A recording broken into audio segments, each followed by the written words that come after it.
Devin Haney makes his return to the ring against Jose Ramirez, former 140 world champion of the world. And ultimately, this is going to be a very telling and consequential fight for Devin Haney because we all know what happened against Ryan Garcia. You can believe Ryan, you can believe Devin, but ultimately the test came out positive. But for this fight against Jose Ramirez, where a lot of people are saying that they're not, counting Jose out, I think the real people are all favoring Devin Haney to win this fight because, there's good reason to. Because Devin is still levels above Jose Ramirez, in my opinion, when it comes to the boxing department. I'm not saying that Ramirez doesn't have a puncher's chance because ultimately every fighter has that. And Ramirez, his work rate should allow for that, that chance to land a big shot, right? He's going to try to smother Devin Haney as much as, I'd like to say that Jose Ramirez has good reflexes. He really doesn't match Haney in any department when it comes to the reflexes. Devin's going to be the faster fighter for sure,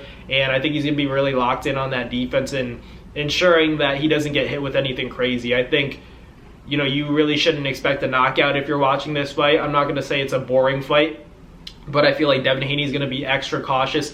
I think we're going to see that Devin Haney that people used to boo because he was outclassing his opponents and people were almost saying, like, why is this even a fight? You could turn the TV off and know that Devin Haney is, going to win the fight because he's handling business that easily. Like, you could basically tie one hand behind his back and he'd probably still win.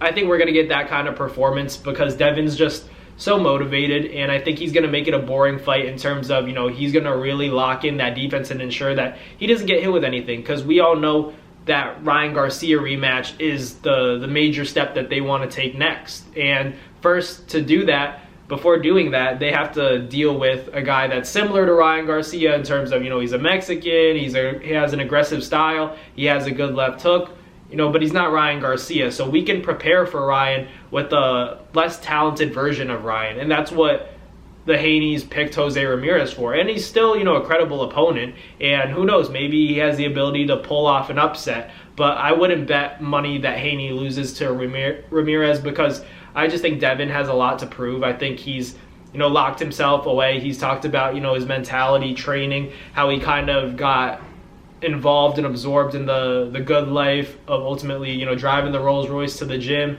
and, buying the expensive cars, the clothes, and everything like that. But now he's gone to Big Bear, handled business. He's working with Shane Mosley, and Shane Mosley, I was there at all the Fight Week events, so I could tell you personally, like, talking to everybody from Team Devin Haney, everybody's confident. Everybody feels like this is a way more locked in version of Devin, that Devin's going to be, fine mentally. He already is stronger mentally in comparison to when he fought Ryan Garcia. So this is good. This is good stuff to hear, Fight Week, because we're all seeing the promotion, right? But I was there for, all the events, so I was able to hear what the Haneys were saying, and everyone from their camp as well. They were all saying good things about how the camp went and that Devin Haney should win this fight easily, and maybe stop Jose Ramirez. Shane Mosley said that Devin looks like Floyd, he looks like Sugar Ray Leonard, and he was teaching Devin how to properly throw punches. So he has all the